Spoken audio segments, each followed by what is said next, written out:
have to have my orange crush in an Eagles glass. So,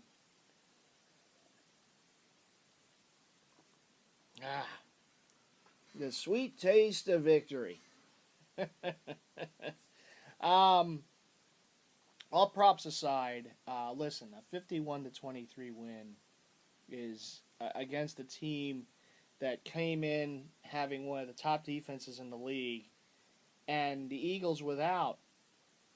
Let's not forget Jason Peters, one of the best left tackles in the league, but without Zach Ertz, they're one of the favorite targets of Carson Wentz. Still put up a 50 burger on that team. And it doesn't matter to me that Denver is coming off a short week and they had to travel again on the road and everything. You know what? Because when you travel, when you have a great defense, that's supposed to travel too, right? So, well, I guess they forgot to take that plane. So the Eagles flew over and flew through the no-fly zone. They ran well against the league's second best rush defense. The Eagles, still with the number one rush defense, stopped the run. And that's what you had to do because Brock Osweiler is making his first start of the season. And he's not that good, but he's making his first start of the season. And you got to take away the security blanket, right? If you can take away one phase of another team's offense, it's really going to wreak havoc. And that's what this defense has done all year long. They have taken away the run from their opponent every week. And they've been consistent at it. This is a great defensive line. And I know in a couple weeks we're going to be playing Dallas for the first time. And it's our D-line versus their O-line. And I feel confident. And I don't care if Zeke is playing or not. And at this point, come on, NFL, step up a little bit. I mean, if you're not a Patriot or a Cowboy, you're probably going to be suspended, right? But it always seems that the Patriots and Dallas just have, their own little league. But that's okay. It really doesn't matter because you know what? We're 8-1, playing really well. I think it's a shame we have a bye week now, but in a way it's a good thing because then the guys who are a bit nicked up and injured can heal. We might get guys back like Ronald Darby in a couple weeks, so we'll see. Good things are coming. And I know over the next couple weeks, fans are going to be talking about the Super Bowl. Fans are going to be talking about Minneapolis. And I don't want to, throw water on that, But at the same time, I understand there's a lot of football yet to be played. And the Eagles are going to have to go up against some really good teams. And they themselves are a really good team. But they're going to have to go up against Seattle. And boy, who would have thought this game would have been as big in the NFC as it is when these two teams play, but when the Eagles play at the Coliseum against the Rams, who are 6-2, Dallas twice. So yeah, I mean they're going to be playing some good teams and teams that are going to be potentially playoff caliber teams. 3 times in their building, and yeah, there's going to be some really good matchups, some really good kind of measuring stick type games. And for those teams, too, against the Eagles. So they're going to be up for them. The Eagles are certainly going to be up for them. And, we'll see. There's some good matchups coming up. Possible playoff previews. Possible NFC title game previews. So, yeah, it is definitely a long way from getting to Minneapolis still. And anything can happen. I mean, we all know what happened with Houston and Deshaun Watson. A non-contact injury in a practice. We talking about practice. A non-contact injury blows out his ACL or whatever, ACL, and he's out for the rest of the year. So anything can happen, and this team has already dealt with a lot of injuries. You lose your starting middle linebacker, your starting left tackle. Today, your starting tight end is out. By the way, shout out to Brent Selleck. Shout out to Trey Burton. Nice games from them. Denver continues to struggle against the tight end. Doesn't seem to matter who's in there. This defense, too, just continues to make plays and continues to outdo their opponent week after week. I mean, I'm on here now on Facebook arguing with a Patriot fan.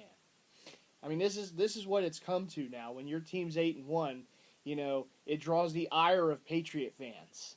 Who like to keep reminding, we won Super Bowl. Yeah, well, you know what? I don't give any credit to Patriot fans. You guys weren't around when your team was losing. We didn't know who you were. Then all of a sudden you start winning with Brady and Belichick, and here they all come.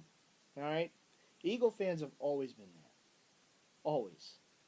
And you remember this, New England. This is a football town. You guys are a baseball town. That's how it is. It's Sox Nation. Here it's Eagles Nation. That's how it is. That's how it's always been. That's how it'll always be. With all much due respect to all of our other teams, this is the Eagles 24/7. This fan base has been there for this team for many years. We've been through a lot. We've seen a lot. And I'm not trying to call out Patriot fans here, but what I'm saying is there are certain fan bases that are getting a lot of credit right now. And this fan base has been there. This fan base will be there. When the Eagles played in their last Super Bowl, in Super Bowl 39, lost to the Patriots, it was the Eagles and the Patriots. And what fan base took over Jacksonville? It wasn't New England fans. It was Eagle fans. It means more to us. The Eagles eventually do win a Super Bowl. That one title will mean more to us than all five to the Patriots. And all five to Dallas fans, these local bandwagon Dallas fans. It's all the other titles for other fan bases. It will mean more because it means more to us. This team means more to us. We've been through everything you can imagine. Highs, lows, everything kicked in the gut time after time. Losing NFC title games, losing in the Super Bowl. Chip Kelly. Hey, we had to go through Chip Kelly, okay? Players coming and going, horrific situations, unbelievable games. The Miracle in the Meadowlands, 1, 2, and 3. All these just incredible seasons, horrible seasons. We have always been there. People like to talk about the Santa Claus deal with the booing of Santa Claus and the throwing snowballs. That was a losing season, and on Christmas, and there was fans there. The stadium was almost full on a losing season. That's how much this team means to us. That's how much this season means to us. Because we had to go through, all you have to do is go back and look at the Season of the Fans series from a few years ago, Chip Kelly's last year, and just how horrible that was. And what my feelings were there, during that season. Fans, these are great fans. This is a great fan base that has stood behind this team for, through everything you can imagine.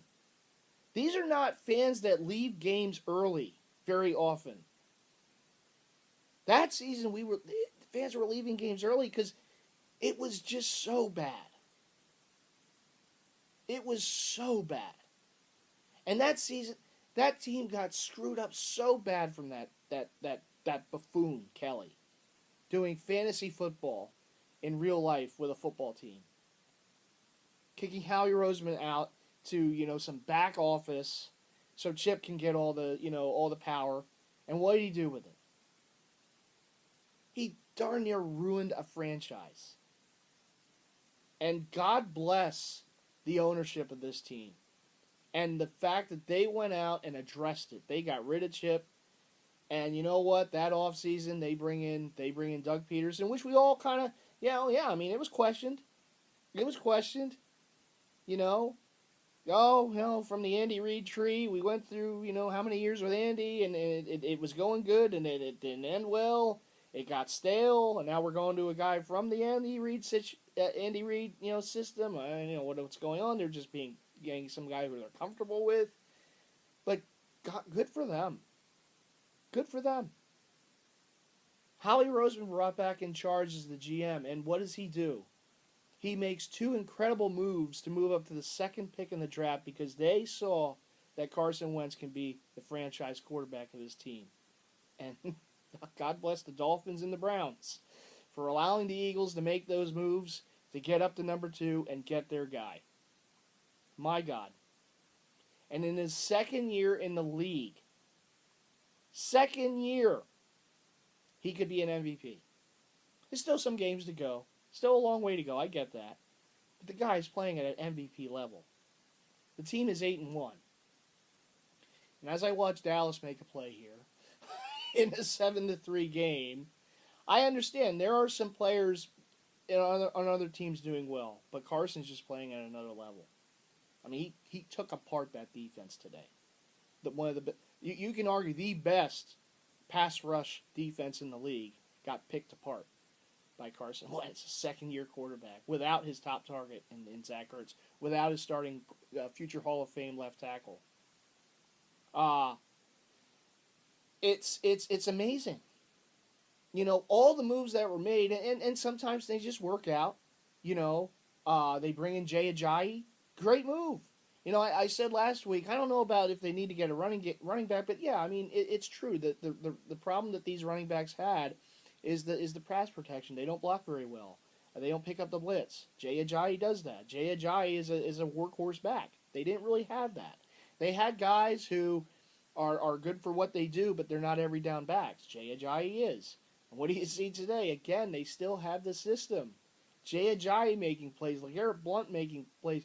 Clement scoring, 3 touchdowns? You know, Smallwood got some play at the end of the game.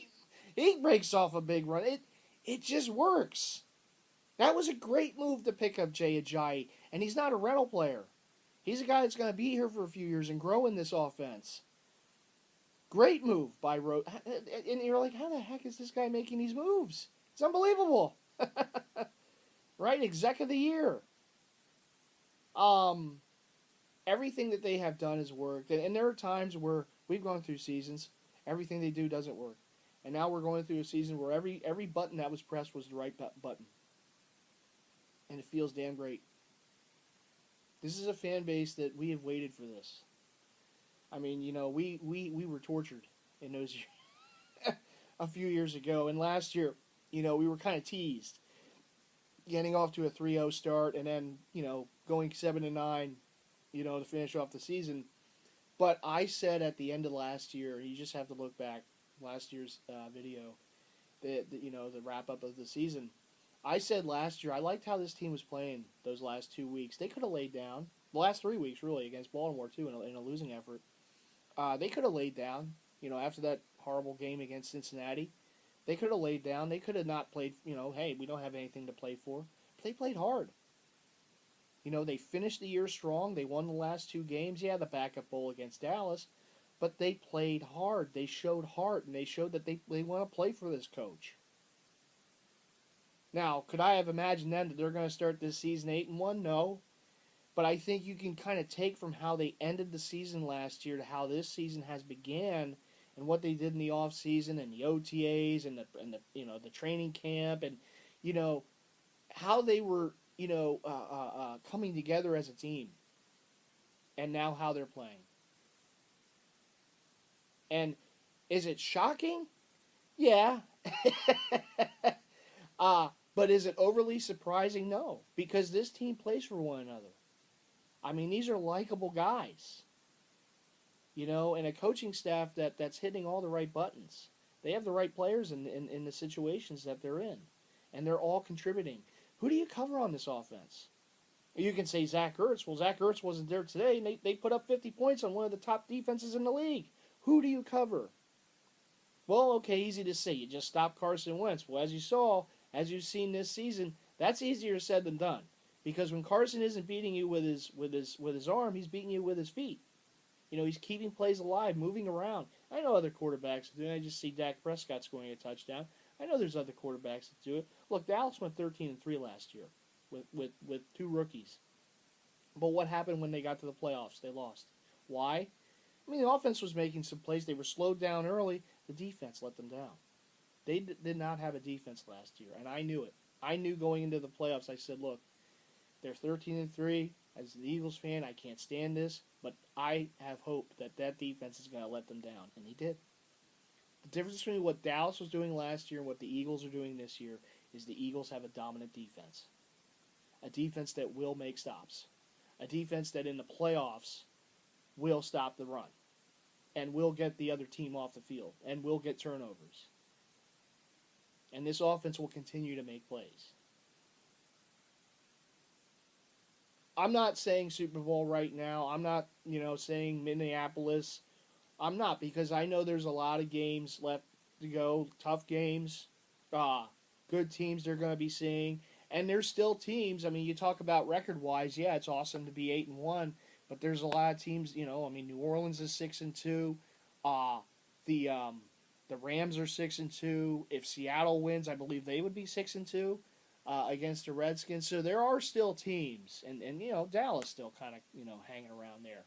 So there are teams record wise that could still catch the Eagles if the Eagles have a let up here, and lose some of these games. So nothing's a given. What I hope for the rest of the season is that this team continues to play.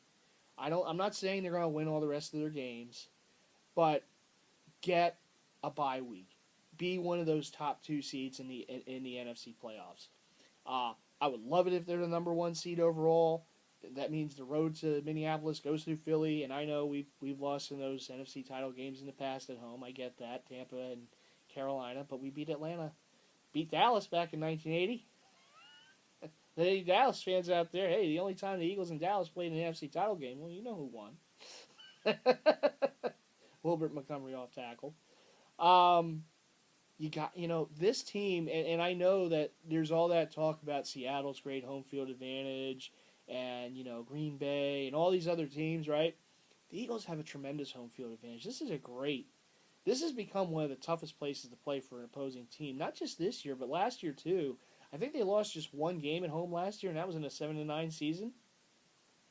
And they beat some good teams here last year. Pittsburgh, I mean, the Giants, when everything was still on the line for them. The Eagles beat them on that Thursday night game. So they had some good wins at home last year, and they've had some good this year. Obviously, look, they're still perfect at home. This crowd, with every passing week, just gets more and more loud. And I know they're going to be there, and I know this fan base is always there for this team. They're there at home games. They're there on the road. I know this fan base is going to be delirious and ready for this, come January. But to get there, you still got to win some games. And the great thing is that they put themselves in a great spot. They're 8-1, going into a bye week. But now look, these next slew of games after this bye week are very important. At Dallas, you got the games like I said coming up in December against Seattle and LA, the Rams on the road. You get Dallas at home at the end of the year. Oakland's coming in. So there's still some teams, and I know Oakland isn't playing that great this year, but it's still going to be a tough team. They're still going to play hard whether they're in the playoff hunt or not. So there's still a lot of games to be played. There's a lot to be proud of right now, a lot to be happy of right now. When you draw the ire of Patriot fans, because some of the shine is starting to be taken off their boy and putting on the Carson Wentz. Brady's still the GOAT, believe me, but 5 Super Bowl titles. But Wentz, hey, you never know, right? Maybe someday, 15 years from now, maybe our guy is the. But no, it's all great right now. But I've seen too much football to know that it could turn on a dime. And again, I'm not trying to be like the worry monger here, but I just want to get through the rest of this season as healthy as they can be, and to put themselves in position. Nice touchdown by Kansas City. To put themselves in position to be the number 1, at worst number 2 seed going into the NFC playoffs, because that's so important. That's so important. I know it didn't help Dallas last year, but that is so important. It is so important to do that, particularly for this team and with these fans. And it's a great thing. We haven't had this type of start to a season in a long time. And I think if I remember correct, I heard a stat that the last 3 times before this year that the Eagles started 8-1, they won a championship. Yes, boys and girls, there were championship games played before Super Bowls. And the Eagles won 3 of them, 2 in the 40s and then 1960. And I believe, if I heard this right, the last 3 times the Eagles started a season 8-1, they ended up winning the championship. This is now the 4th time they're 8-1. The last time the Eagles started 7-1, they went to the Super Bowl. They're 8-1. I'm not saying it's a given. I've watched too much football to know it's not. But what I'm saying is this team is playing at a level right now, offensively, defensively, and they're still making plays on special teams. They look like one of those special teams. Not just for this year, but for going forward. Because now they have a system in place. And yes, with success, coaches can leave, take head coach jobs elsewhere. I get that. But they have a system in place. They have a quarterback. They have a pretty good head coach. They're showing that. They have a defense. And you can win a lot of games. And you can have a lot of success, right, by doing that. It seems to be working pretty good in New England. I'm just saying. So, things are looking great right now. I can't be more happy that this team is 8-1. They've earned it. They've earned the 8-1 spot. They've earned the number one in the power ranking spot. They're playing at another level right now, and it's great to see. Now comes the bye week, and then after that, the big game in Big D on Sunday night in a couple of weeks, and we'll see where Dallas's record is, or if Zeke's playing or not, or who knows. But that's a big game in a couple of weeks, and we're going to be ready, and I know that our birds are going to be ready too. All right, everyone. Well, thanks for watching. As always, a great win, 51-23. I got to take another sip of this. 51-23. They crushed the Orange Crush, and they took care of Denver. That victory just tastes so good. And they are now 8-1 to start the season. Amazing. Amazing start. But let's keep it up. All right, everyone. Bye week next week. I think I'll have another video at some point next weekend, kind of rehashing the start of the season so far and some thoughts of going forward. You know, when I look at these games, I'll try to break down the games that are left on the schedule in the regular season, because now we can say that in the regular season, because it's looking pretty good for a postseason run this year. So I'll break down those games ahead, try to look at the opponents coming up and what I think the Eagles could do in those games. So as always, thanks for watching, and let's go Birds! 8-1. Oh my goodness, 8-1. Amazing start, and I'll see you guys around the channel. I still have my live streams going for the PS4 games, so I'll see you around the channel. Take care, everyone.